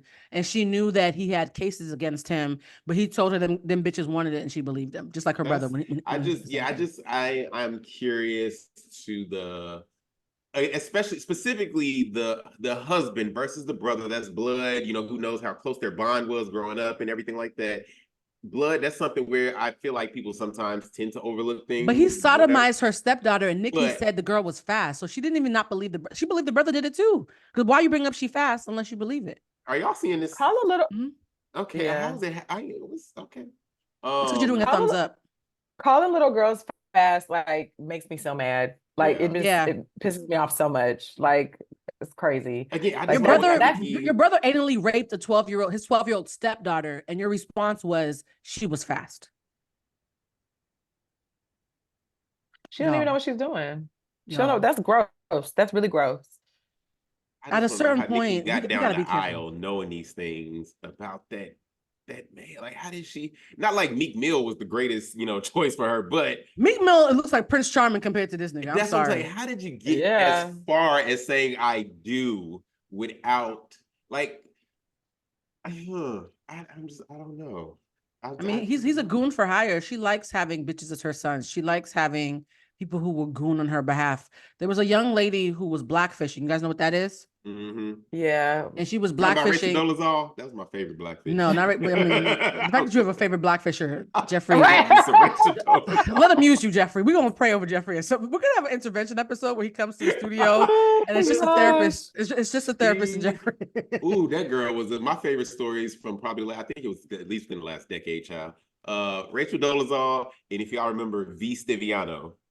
No, I don't, and I don't want to know. I don't know. Wait. God's doing an intervention. Every time Jeffrey says something wild, they throw balloons. For those of you who are watching the episode, I think that Zoom has heard some of the views of Jeffrey Smith Jr. and they're like, hey, let's add some levity. But there was a girl who was in trouble for blackfishing. Black women stood up and said, hey, we're really uncomfortable with what she's doing, X, Y, and Z. Nicki got on live with the white girl and told all the black girls to kiss her ass. I missed that one. So there's a history of always caping for the person who's wrong. That concerns me with her. Like she likes being a bad person. See, and I just like her on music. I don't. I love her Nicki. music, you guys. That's what's killing me. Is I just started listening to Pink Friday 2 and was like, maybe she's evolved. Like I literally, Not from Pink Friday too. I literally keep trying to reconcile with her being so ridiculously talented and such a bad person. Yeah. So Look at Jeffrey. Jeffrey, are you okay? no, Did we because I honestly, again, because I don't know this woman personally. I don't know anything about her other than what's reported and what's tweeted. I don't know Harvey Weinstein personally, but I'm very comfortable with my views on him. But that's one, like, whether it's in favor of her or against her. I just only take Nicki for the records that I like, and it saddens me to just know, because again, when she first got married, again, I'm not in Nicki's life. I honestly didn't pay attention to any of the details about her husband until God, who was it that I forgot what it was that really brought it to the forefront, and you couldn't help but know, oh, this man is a sex offender. And so that's when I'm like, damn, Nicki, how you marry him? Because I'm just listening to the music and I like the music, so I don't know what's going on in your personal life. And then she got pregnant and all this and that. And I'm just like, oh, I just want to enjoy Nicki Minaj on music. All the personal shit it saddens me. Do you still listen to R. Kelly? I do not listen to R. Kelly in its entirety. Lord. Okay, friend. Okay. Here's okay. Do you want to continue? We can abort mission if you want, friend. I refuse to stream R. Kelly. Uh-huh. But there are certain sites where he does not get any revenue. And the music, it's like 2 songs that every night, and I don't listen to R. Kelly every day. I'm born and raised in Chicago. Child, y'all gonna hate me. You are from Chicago, so it's extra hard for you. Yeah, but I don't play, like, I don't sit back and have R. Kelly days where I'm listening to his body of work. Well, nigga, nobody said we're gonna have an R. Kelly party. I ain't doing that. I wouldn't set you up like that. It's R. Kelly Day. Yeah, I don't, but I don't. I would say probably like twice a year. What are the 2 songs? The Greatest Sex from TP2. I'm not gonna say listen to it, but if you know it, then you remember it. Mm-hmm. The Greatest Sex and I Don't Mean It. So here's the thing: R. Kelly was my favorite music to play when I was cleaning the house up until all the things happened. I understand where Nicki Minaj is a rapper who sometimes does questionable pop music to cross over. R. Kelly was a mega producer who touched every single person who did anything we liked as Black people for 30 years. So I understand those who don't listen to him because I don't listen to him, right? And I also recognize it's tricky to avoid him. There's some songs we didn't even know he wrote. I'm like, damn, he wrote I Believe I Can Fly too. I can't watch Disney movies. Like, he's so permeated into the zeitgeist. Music, it's tricky, and yet the effort is appreciated, right? With Nicki, all you gotta do is just skip anything that has roar like a drunken dragon, and she's like, it's very easy to avoid. You just don't gotta play Nicki. That's it. If you still gotta play Nicki, and you're fine. With R. Kelly, he could have produced, wrote, screenshot. And it's from Chicago. It's extra hard. I'm not an R. Kelly apologist. I do not listen to R. Kelly, but I can imagine that for Chicago folks who they saw him driving to the school to pick up the girls. I'm going to accept wrongdoing. Regardless of being from Chicago, it is not right to be playing R. Kelly. It's not right. And I accept my wrongdoing. And I will say from today moving forward, I will not be playing R. Kelly. So I will take. God. No, because there is no excuse. R. Kelly is convicted, and like, we've seen the documentary. Just like Kevin Petty. I'm just going to say he's convicted as well. There is no excuse. So I will not be playing R. Kelly anymore. Well, Jeffrey, I wasn't going to push you for that. So, wow, what made you say that? No, because I'll take accountability. Listen, I will apologize to the audience. I apologize. Sincerely, even though it's a smile on my, like, I sincerely apologize. Oh, Jeffrey. Lulu, what do you think about what Jeffrey said? I was not expecting that. He's willing to apologize for R. Kelly, but Nicki, he's like, ooh, okay. You see how your friend chose violence? I said, oh, look, what you think? He apologized for R. Kelly. Fuck Bad Boy and fuck Lutasha too. Damn. You know it's bad when Lulu's like, nah, nigga, that's only half of it. What about the other bitch? Honestly, I'm not gonna say who I DM'd this, but somebody in the industry, I DM'd them like, yo, friend, as a journalist, if somebody just interviewed me, I could just hand over documents from Nicki stories that I've worked on, and it would get tricky, right? Like all the documents that to like make her look bad are public record, right? And so I'm nervous that if somebody like Dream Hampton gets some free time on her hands, I could easily see a Surviving Roman documentary. Who is Dream Hampton? Dream Hampton is the one behind Surviving R. Kelly. Oh, She worked at Vibe. I had a lot of friends who worked at Vibe at the time. She's very lovely. We saw her just like in the Bongos last happy hour a couple months ago when just had that thing at Soho House. And Dream Hampton is a legendary documentarian. She's worked with Jay-Z and Rock Nation. She's deep into hip hop. She's a girl from Vibe days back in the day, along with Bevy Smith and them. Goes way back. The OGs of hip hop know who Dream Hampton is, and we would not have Surviving R. Kelly without Dream Hampton. That was her project, right? And so the same Dream Hampton who did Surviving R. Kelly could very easily do a Surviving Roman, where she puts up Remy, who talks about how Nicki was literally telling promoters, if Remy or any other women are going to be on this show, I'm not going to headline. So now there's all these female rappers who can't pay their rent just because Nicki Minaj doesn't want them to breathe their air. She could easily talk to Cardi, who's been getting death threats and doxxed because of Nicki's fans. And Nicki is liking the post as they're saying, we're outside Cardi's like place, you're looking for her. You know what I mean? So there are so many things that Nicki has done that are illegal, that are public knowledge. All it would take is the right documentarian to find some free time. And that's why I keep on telling my friends who are standing for her and or not speaking out against her to be very, very careful, because as someone who's been in this game for a while, this is not going to age well, guys. We're on Gen Alpha now. What comes after Alpha? Beta? By the time Gen Beta is born. Wait, that's what they are, Gen Alpha? I think we're on Alphas now, yeah. Starting at what year? Child, look it up. You have a phone? I'm already executive producing and running the show, child. Do something. You spit it out like you had that knowledge on you. Look at but I love when Tasha laughs. She's like, bitch, you already will lie. But Gen Alpha, I think that's what they're called. Imagine by the time their little brothers are born, anybody who is not saying that Nicki's disgusting, we're gonna all look bad. I'm always thinking about the James Baldwin effect, right? James Baldwin said things in the 60s that in 2024 still age well. He had a way of boiling things down to their basic human content, and that's why all his material has aged so well. And so a lot of times when it's trending to like be a complicit or an apologist, I'm like, nah, it's not gonna age well. Did you guys look it up? What generation is it? I did. Generation Alpha, it says 2010 through 2024.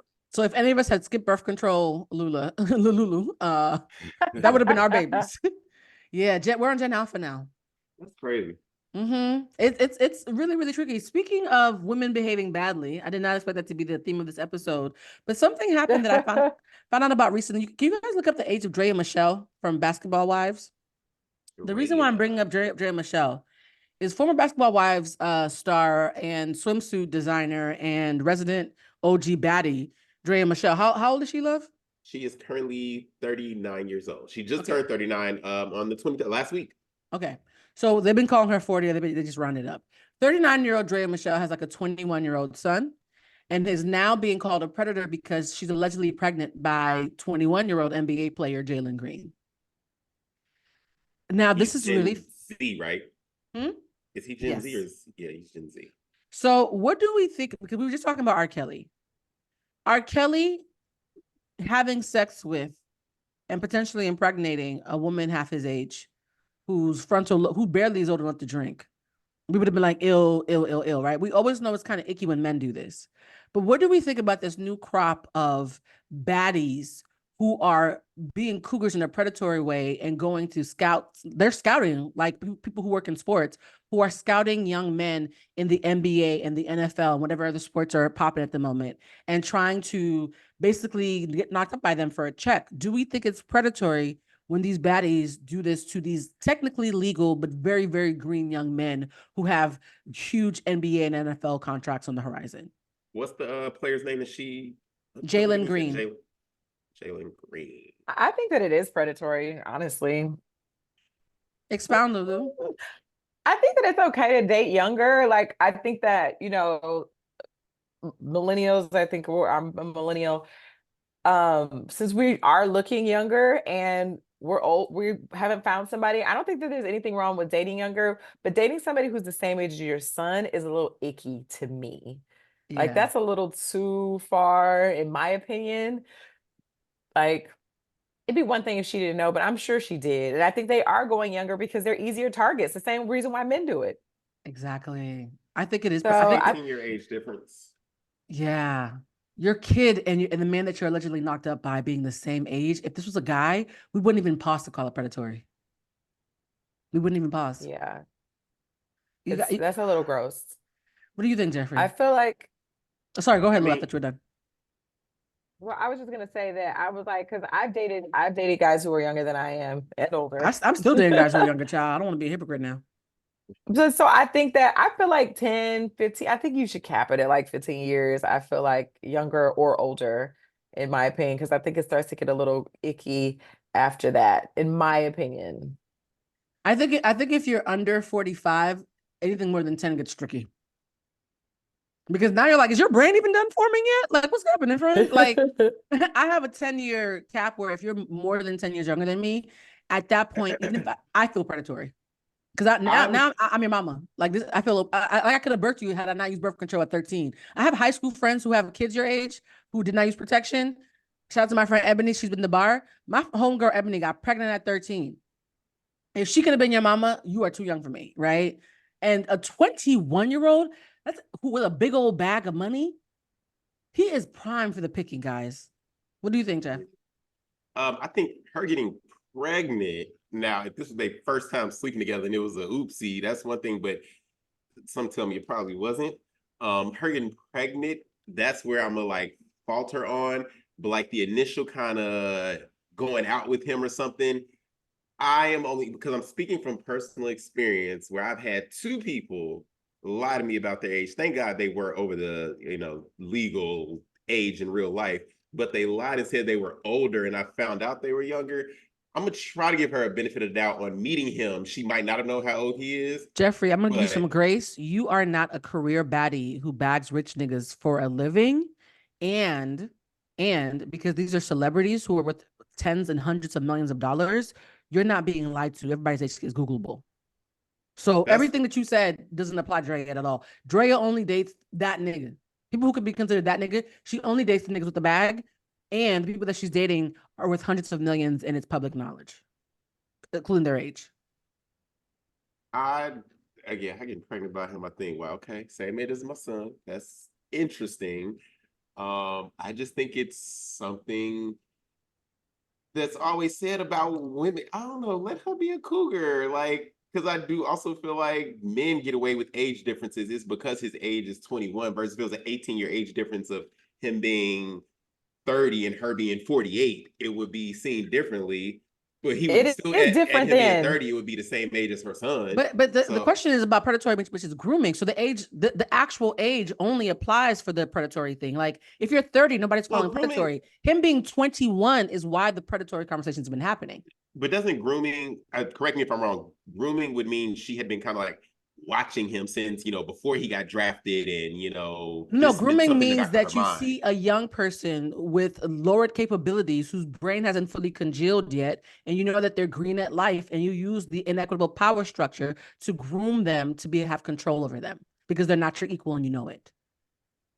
Yeah, because like think about when you were 21 years old and like trying to date a 40-year-old, you don't even have the life knowledge. I thought 40 was you don't even have exactly, but you don't even have knowledge about life just to make an informed decision about literally any fucking thing. Yeah. And to me, the reason why it's so gross is because her son is the same age. And so it's like, how dumb these niggas are because you have one. you have one. Lives in your house. You know how he acts. And you would really still be willing to, even if she was just fucking around with his ass and was just like, the nigga did good, whatever. Like, but to get pregnant by him to me feels very predatory. Was it reports of them like hanging out and dating before the pregnancy popped up, or did it just all of a sudden pop up? She's pregnant by him. She popped up in overalls looking real bloated at his game. And they were like, child, it was a Halle Bailey moment. Like, baby, did you eat a taco? What's in there? Because that's where, again, I'm kind of just like, this is all new information to me because I don't keep up with Dre and I'm not a sports person, so I had no idea who Jalen is either. So that's why I'm just like, did she get pregnant on like, oh, we just met, hung out this night, and oh, I'm pregnant? Or have they been hanging out for a while and people have been saying, hey, Dre, you're with this guy who's the same age as your child for like months and months and months. Oh, and now you're pregnant. Like, I think her track record matters too. Yeah, I think her track record. But I saw a post where they were talking about that he was the same age as her son, And I was like, if she just here, I'm here for a good time, not a long time. I think that that's different than trapping somebody with a child for 18 plus years with Who's worth $300 million, 300 million. guys. But I He's do worth wonder, $300 million. to Latasha's point, I do wonder if she was just like, oh, I'm here for a good time, maybe taking birth control, who knows? And this was a accident that happened, or she's Blue, 39. like She you knows said, how to not be pregnant. She knows how to not be pregnant. or again, is it like Blue said, like she knows what this nigga is worth? She said, hey, I'm just That's looking this- exactly That's why. That's the only predatory. reason. That is the predatory part. He's a child. That's the predatory. Your Yeah. child's age with a bunch of money. You got knocked up. Oop, okay, man. Look at this check for the next 20 years. That's the part they're calling predatory. Like you're taking advantage of someone who is the same age as your child, and you're doing it knowing that they have not fully even developed into a man yet. If he was 30, nobody would be talking about predatory, right? A 30-year-old with a 49-year-old, that's not grooming because that's a fucking adult. A 21-year-old who was probably 20 or 19 when you met him, at the same time as your son being 20. Birthday. Yeah, that's just you're dealing with some predatory shit where you have to look up the dates for people's birthdays, guys. That's how you know you're dealing with some rape shit. Like, if someone says, exactly how old are you? Oh, he'll be 22 in next week, February 9th. Week and a half, 2 weeks. Like that has zero impact on anything I just said. Oh no, he's still a baby. Zero impact. That's still a baby, child. Yeah, I get nervous because we talked about this before in the show, guys. We're quick to at least acknowledge to some degree when it's predatory towards women, but there's so many young Black men who have been sexually assaulted and or groomed and preyed upon, and we don't count it and we normalize it to the point where they think they chose it, even if they're not even smart enough to fucking choose it. If this was my son, I would beat her ass. Personally. Yeah, I would definitely be her ass. Jeffrey's laughing. Me and Lulu would show up. Come outside. Yeah. We are going to hit you. We're definitely going to jump you. No, we're going to hit you. And Jeffrey would be in the car in the driver's seat. Like you'd be in the getaway car, guys. Any crimes I'm committing, just look in the car. You're going to see the Lulu or Jeffrey driving me. Yeah, that shit is foul. Like, that's gross. But there's now a whole group of women who are doing that now, though. They're saying there's the my God. Yeah. No, seriously, it's like Bernice Burgos, LaShante Heckard, now it's Drea Michelle. Like a bunch of aging baddies are getting knocked up by young things that they can groom who are stupid because they want to get a wet vagina with a big booty who all the niggas want. Who, mind you, this boy grew up seeing Drea on his wall. Yeah, but I feel like Drea's one is the most egregious because the other girls, their boyfriends are like at least 25. I don't think any of them are pregnant. And Bernice, I feel like she don't be getting pregnant. She was like she has like a daughter. I think her daughters are like 25 or something like that. Sister, and she definitely could be collecting baby daddies like Thanos. And I think that she just be like, I'm here for a good time, not a long time. But I think Drea, especially if she's pregnant and being her son's age, is too much for me. It's too much for my gentle spirit. Well, speaking of sports, Lulu, we wanted, because we know that I was hearing rumblings of something that people online were calling the Nigga Bowl. Excuse me to the white and non-Black listeners. People were calling, I was like, what's the Nigga Bowl? Apparently, Baltimore and Detroit were possibly going to be contenders to be against each other at the Super Bowl. People were like, that's Black as hell. Now, Lulu, I have not kept up with the Nigga Bowl since then. Can you give us an update on what's happening in the NFL as our resident sports expert? Well, the Lions and the Ravens both lost. So there will be no Nigga Bowl, but that definitely would have been one because Detroit and Baltimore are definitely some Black ass cities. I was at Usher in the middle yesterday. We're Usher, yes. So, but they lost yesterday, so I'm definitely I'm still hurt a little bit. So keep me in your thoughts and prayers during this troubling, trying time for me. Respect my privacy as I cry myself to sleep. So who is going to be in the Super Bowl? Have you decided yet how this works? You know me and Jeffrey not into this. It's going to be the Chiefs and Kansas City Chiefs. Wait, didn't Kansas City win or play like last year or a year before or something? Ah, shit. Does that mean Taylor Swift's going to be there? Huh? Does that mean Taylor Swift's going to be there with that Kelsey boy? Yes, the Chiefs and the 49ers are playing. Chiefs and the 49ers, okay.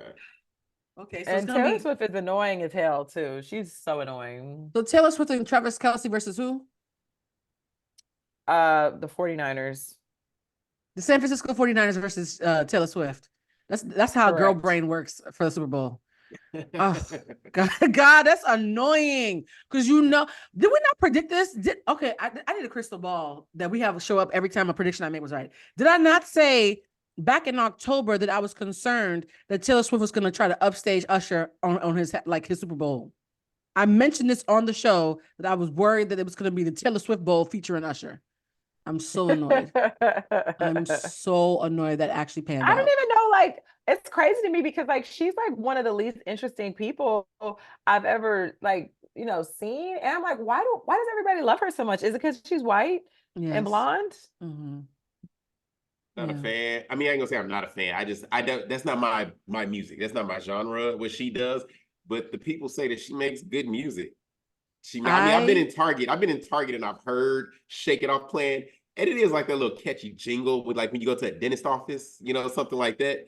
But her catalog, like I can't name much about Taylor Swift. I grew up in the 80s in Boston, Massachusetts. If there was ever a Black woman who was predisposed to embrace white shit, it is me. And I can't. I didn't. Katy Perry. I've jammed to Katy Perry, no doubt. Katy Perry. No matter how much time Gwen Stefani. Like, I think that we come from a generation. I think older millennials, because we were on that cusp where music of all colors were still being blended into a blender before we all started segregating extra hard. We are open to white music because it was a time when we had no fucking choice, right? And so the Gwen Stefani of it all, the Evanescence of it all. I'm taking it back to Evanescence, okay? Yeah. The Katy Perry of it all. Limp Bizkit of it all, right? So, like, I don't have an issue with white music. I'm not the Umar of music. There's a mediocrity to Taylor Swift that I can't unsee. I mean, the only thing... It's like pure, uncut white mediocrity. The only thing that I have come to say, you know what, Taylor, you get not a round, but applause for me. She is encouraging people to get out there and vote. And she's against Donald Trump. That is the one part where I'm like, if that's the bar, then we are fucked. We keep her around because she got. If that is the bar, you don't want the literal devil.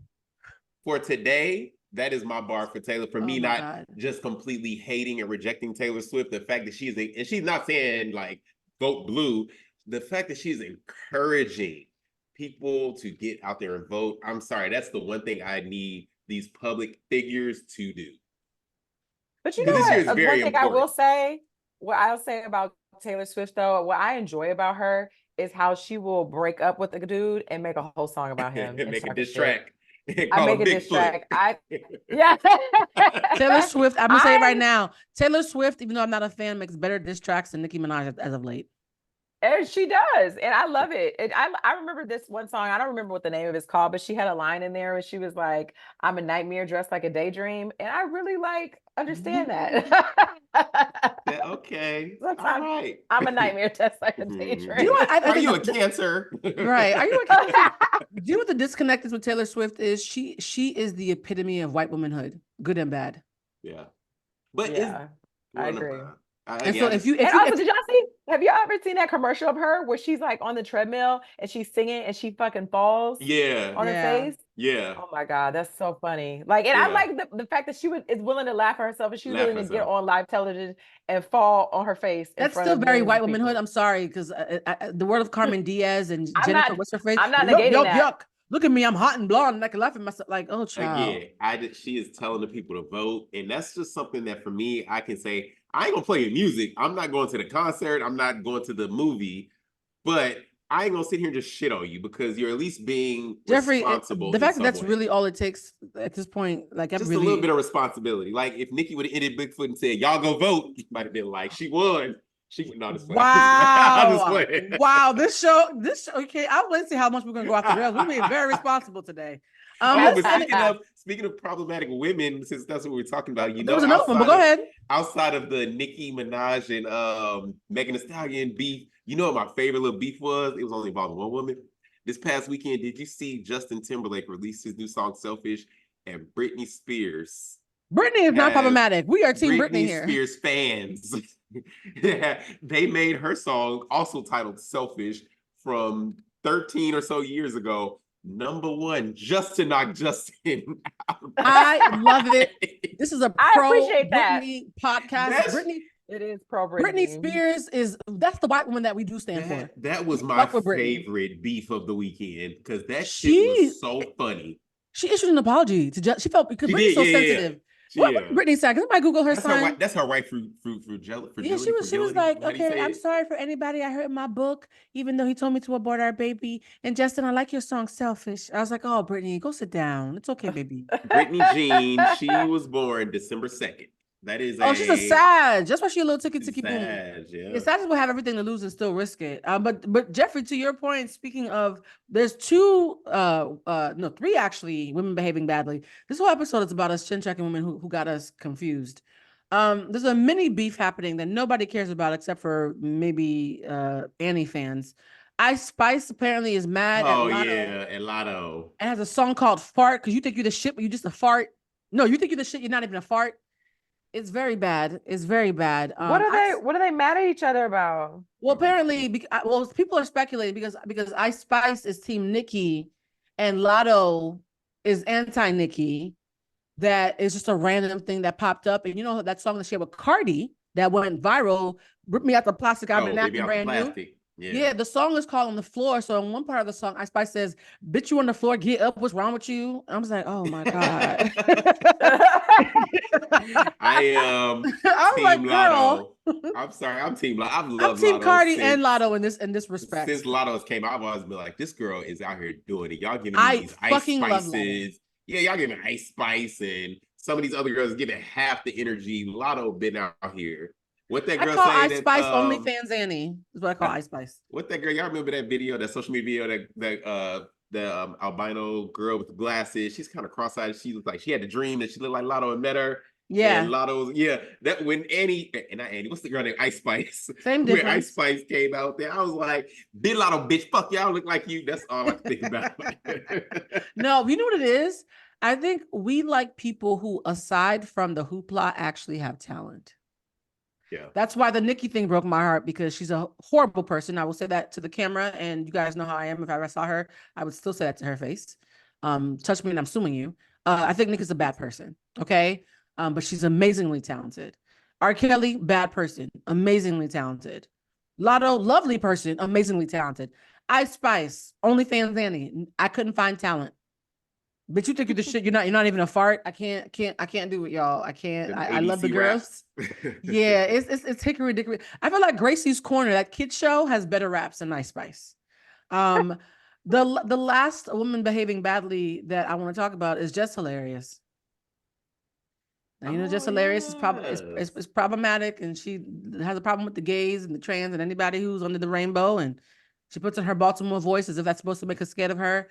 She recently went viral a couple of weeks ago when she announced that she was going to be the Breakfast Club co-host, and they're like, we don't know what the fuck she's talking about. Then she started taking digs at Charlamagne and Envy and calling them, these niggas, their opinions are trash, when they said that they thought that who was it? They thought that somebody was the somebody of this generation. Who was it? Do you guys, can you look it up? Who were she talking about? They gave Jess or Charlamagne. Charlamagne and Charlamagne the God and DJ Envy gave somebody their flowers for being the something of this generation. SZA for being the Mary J. Blige. Yeah, and she's like, this nigga's trash, you know, in her Baltimore voice. Because I kind of disagree with them too. I mean, we would disagree with them, but the fact that you were calling people that you were supposed to be employing you trash, there was speculation that she had spoken too soon and not got the show. Today, Charlamagne revealed that she did get the show. I will say this for those of you who've been saying the rollout. Yeah, the chair and all. Yeah, I wonder if this was all like planned, part of it. Well, the consensus is that everybody thinks it's planned. Everybody thinks it was intentional. Yeah. I'm not a hater. All right. So for those of you who've been, Jason has said, a lot of people have said that they were like, Blue, we wish that you had auditioned for the Breakfast Club. Here's the thing. That money was great. I do not see myself moving back to New York ever. It could be a vacation home, and you have to move to New York to do the Breakfast Club. Right. So for those of you who are like, Blue, you're just mad because you didn't, no, that's not this. I don't think Just Hilarious personally is the best choice. I think she's the one who kept showing up. You know what? Sometimes you try to find love and you can't, but there's a nigga who just keeps on coming over. No. Not you, Sorry. Jeffrey. Can't relate. Not you, Jeff. Let's get another metaphor, Lou. Get You, another you analogy. know, that homegirl who didn't end up with the nigga she loved. She ended up with the nigga who wore her down. The one that got her That's what pregnant. the one who got her pregnant and she wore her down. She's like, I guess I'm gonna settle. This feels like the broadcasting the equivalent of that to me. And it's not me hating on her. I just personally am not like, as somebody who loves this craft, loves potting, who loves radio, who grew up on Wendy and knew Charlemagne when he was working into Wendy and has spent time with Jason and seeing people up close and worked at iHeart for myself for a couple of years.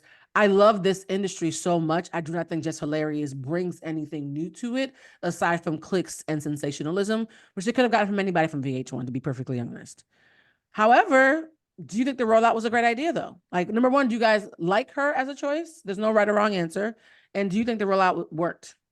Because this is not gonna make me want to listen to the show anymore. It's actually gonna make me want to listen to the show less, to be honest. I was gonna say I don't listen to the Breakfast Club anyway. Like if I see a celebrity guest on there who they're interviewing, I might watch some of it, but I don't listen to the Breakfast Club. So it didn't affect me when Angela Yee left, and it don't affect me with whoever they bring it in because I don't listen to it. Damn, Jeffrey said I'm not checking it out. How about you, Lulu? What are your thoughts? I thought Angela Yee was really, really dry and boring. I was surprised that they even gave her own show. But maybe just because Charlemagne is Charlemagne and it was balanced or something. I don't have like a ton of opinions about Just Hilarious per se. And I don't really listen to the Breakfast Club either. Yeah. But is she hilarious? You guys think? She can be. There are some, because before she put her foot in her mouth with the trans issue that happened, that was, I think, the big thing where people was really trying to, tomato her. I don't remember exactly. It was a whole rant. She's anti-trans. She's anti-trans though. But, I don't. She doesn't believe in trans. It was in response to, I forgot what that video was. It was a whole thing. But prior to that, I had been following Jess on Instagram because I just saw this Black girl from Baltimore who was a stand-up comedian, told jokes, and then she started doing her Just with the Mess, which is kind of like this sort of like Wendy sort of hot topic. It was fun. It was fun and fast. She's funny in short spurts. It was fun. But the more she talks, the less you like her. And so I just thoroughly enjoyed it. And then honestly, outside of the next time that I had heard of it, the only two times I feel like Jess came up was when the trans issue came out and when we talked about her Sexy Red interview. But outside of that, I don't pay Jess attention, and I don't pay the Breakfast Club show. No shade, but it's I don't watch it. I mean, everybody and their mother sent me the job posting when it came out. It's about $350 a year. Wait, they posted it like they had to, yeah. It was a wide. That's why I think me and like 5 of my other friends in this realm, we all got the posting, and it's about $350 a year. So a little bit over $250,000, which puts her at the top 1%. So imagine being in the 1% of the world, and people aren't even sure you're good at what you can talk straight or know what the hell you're talking about. I'm sure that contract is probably just for like an apartment the first year. She ain't getting no 10-year contract. How long do we predict she's gonna stay? If you're gonna have to do a gut check, how long do you predict she's gonna make it? I think she will be there for at least the first. I think the contract is at least a year. I think she will be there for a full 365, and then after that. Because let's be real, like in shows like that, nobody likes an audition process. Like we don't want to keep having to find new co-hosts because this ain't working. But also, I don't know if you know the history of the Breakfast Club. Did Angela Yee work out in the beginning? Did people love her, or did she have to grow on them to be there for as long as she was? Yeah. So you say at least a year. How about you, Lulu? What do you think? I think the same thing. Probably like at least a year, probably even longer. Because I'm like, my question is like, what exactly are they looking for? Did they have good chemistry as a trio? Like, I think she's the provocateur. She just likes to be provocative, and so like sensationalism and outrage. That's Charlemagne's job, though. No, he's getting soft ever since his mental health stuff happened. And started going to therapy. Yeah, he went to therapy and he got soft. He getting better. Mm-hmm. Charlemagne is healing, so they need somebody else who's broken. To take his place. That's really what I think. I think Charlemagne is. I think people were like, "Oh, Blue, we want you to go on the show because you and Charlemagne could bond over that, but you can still be provocative, like smart provocative." Jess is the other kind of provocative, where instead of bonding over healing and still being kind of spicy, she could be problematic while he doesn't take any more bullets. I think it's going to be 2 to 3 years just out of convenience and laziness. I could see them doing 2 to 3 years just because to Jeffrey's point, it's exhausting, and to Lulu's point, she's a counterbalance. But if somebody ever went on that show as a guest who was amazing, I could see them quietly courting that girl, whoever who she did is. They have in the interim along with Jess that was auditioning though. Like who else came in? Well, they had like Jason Lee, and Jason Lee came back a lot. They had Claudia I think Jordan. Another girl. Yeah, no, that's what I'm saying. I'm just answering the question. They had Jason Lee, they had Claudia Jordan, they had a couple of people who weren't really well known. Everybody was saying they wanted Claudia Jordan, but I think Claudia has so many hands in different fires that she probably wanted a lot more money than Jess did, because Claudia has a lot of executive producing. She's my former, showmate, not showmate. What do they call it when you're on the same network mate at Fox Soul? I used to always joke that Claudia Jordan has like 3 or 4 shows on Fox Soul. So Claudia has so much going on, even though she would have been a better choice in my opinion. And would have been smarter and more fun and had a lot more of an audience, especially from her Bravo days and her Celebrity Apprentice days. It was probably just cheaper to do Jess. Cheaper and easier because Jess needs it more and she's more available. So I think Claudia would have been a better fit. I get it. I just don't enjoy it. And well, I hope she can grow into it, because like when you brought the conversation of the Sexy Red interview and how Sexy Red addressed the interview versus being combative when she could have been, she was calm. Maybe this might be a space where we get to see like, oh, Jess actually is growing. I'm sure it won't happen in the beginning, but just as Charlemagne has evolved, maybe this will be a space where she can grow into it if she's given that chance and opportunity, to go. I've never seen Jess Hilarious take accountability for anything ever. So yeah, so that's maybe she'll grow into that, because like you said, that interview when you pointed out that interview, Sexy Red, yeah. Hmm? No, she played stupid. She apologized, but did she apologize? When you play stupid, when you play stupid and act like you don't know what somebody's talking about, and they beat you with the facts until you say sorry, that's different. What did she say about Sexy Red? What did she say about Sexy Red that pissed her off? She had been sneak dissing her a lot, but when she said, give me an example, she said, you literally made fun of me when somebody asked me the most romantic thing somebody had ever done, and I said, a nigga stole some stuff and gifted it to me. And then she said, you've been sneak dissing me a lot, but that's the one that got the most press. So if somebody's constantly sneak dissing you and then one goes viral, it's like, bitch, like, just don't mention my name at all. And she was like, really? I didn't say, like, so her thing was like, you're playing stupid. You asked me a question that you thought would stump me. I had an answer. And so now you're like, damn, she has a fucking answer. Let me say sorry. The spirit of apology does not live in Jess. And I have never seen it live in Jess. To Jeffrey's point, maybe she'll evolve because bigger names will chin check her. I don't know. I just, like you said earlier, Blue, apathy to malice is humanity's downfall. Yeah. I'm hoping that this will be, because now she's more public than she's ever been in her life. So, this might be something where she probably starts off still in the same Jess Hilarious space that she is currently in, but just dealing with more people, both in front of the camera, behind the camera, she might grow, evolve into something. That's fair. I mean, we can afford to give her. I still have faith in humanity. I still have a little bit. Faith in a mustard seed, baby. I have faith in humanity until Nicki Minaj comes up, and then I watch everybody blow it up. So hey, listen up, Bigfoot. Look at here, Big Bush. She said that on that record. She started rap said, "Now listen up, Bigfoot," and I just like Donald Trump. That is exactly who Nicki Minaj is. Exactly, and that's why I find her disgusting. Thank you for bringing that full circle. She does. I find Donald Trump and Nicki Minaj disgusting. I love that how we all somehow came to a consensus by the end of it. Now, guys, if you are a Barb, I need you to understand that I'm a different kind of bitch. Move around. There's nothing that you're going to do to me or anybody on this show that's going to scare us from sharing our opinions. So take that shit elsewhere. I just want to say that out loud. I'm the kind of person who's been sending my Nicki Minaj thoughts to my Barber friends. Like, what you think about this? Like I'm different. I'm confrontational. Yeah, keep it cute. Lulu, Lulu.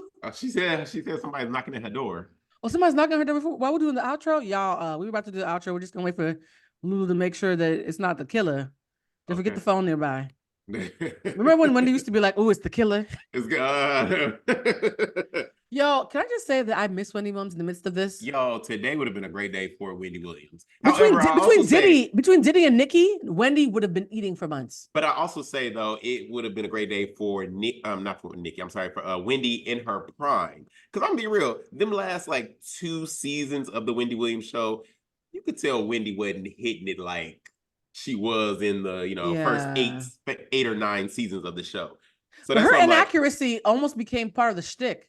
I know. I'm just curious, like, would she be invested in this so she could really give that good old, Wendy report? Wendy's been waiting on Diddy by the door for 30 years. Oh Diddy and yeah, but Cassie remember alone. remember they had made up on the show too when he came to visit. So now it would be interesting to see what her perspective would have been. Yeah, Wendy was robbed of not being able to cover Diddy because she's been waiting decades to finally get that nigga by the ankles. What happened, Lulu? Are you okay? Yes, my aunt just brought me something over. Yeah. Oh, that's so sweet. That was family? Yeah. And you came back that quick? Damn, my mama would have had me at the door. All right, guys. We want to make sure that Lulu can get back to her family. Lulu and Jeff, tell everybody where they can find you guys. So y'all can find me on everything at Jeffro5. If you guys check out this episode this week, then please register. I'm teaching a virtual cooking class for Black History Month on Saturday, February 3rd. Completely free. All you gotta do is RSVP. It's virtual, so you can do it from your phone, your laptop, wherever you at. Just show up, support. That's all. Yay! How about you, Lulu? I love that. I'm on Instagram at Lou_Lou19. Lulu's like, she smiles. She's like, I'm still mourning the Lions. You guys know I'm at Bluecentric, and please make sure that if you haven't already, this is the last 24 to 48 hours, depending when the show comes out. I'm probably going to put this show out first thing in the morning. It's the last 24 to 48 hours to sign up for the On Thy Shift Self-Mastery Workshop. We do it live via Zoom every Wednesday for 8 weeks. It's an amazing group of people. We've had everybody from college students and therapists, Emmy and Grammy Award winners in the class. We have a great time, but we also work on making sure that you are not part of the death of humanity that we talked about earlier in the show.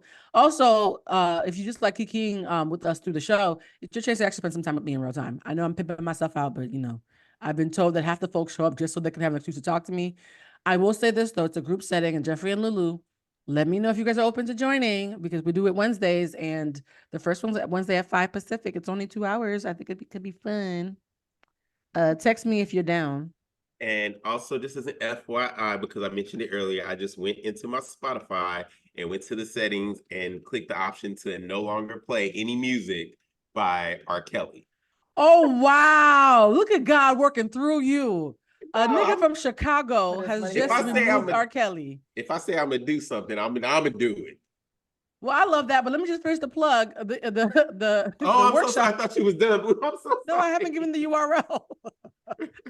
R. Kelly, leaving R. Kelly, letting him go was on your spirit enough where it made you feel compelled to say it, and I'm okay with making room for that. If anybody else feels compelled to let go of R. Kelly because of Jeffrey's bravery, feel free to let us know. And if you want to do the Own That Shift workshop, the URL is ots24.eventbrite.com. That is ots24 as in Own That Shift .eventbrite.com. Class starts on Wednesday, the 31st of January. You guys, the 31st of January is in 2 days. Can you believe that? Nuts. That's wild. All right. I have a call that I'm 2 minutes behind for, because I love you guys for doing this. Thank you for this rigorous dialogue, because I think a lot of folks agreed with us in different ways and disagreed with us in different ways. And as always, it's always great to hear healthy debates happen, because those are totally possible. All right. Remember, you guys, you're just human beings doing human shit. Please be gentle with yourselves. Bye. Bye. Bye, guys. That was a great show.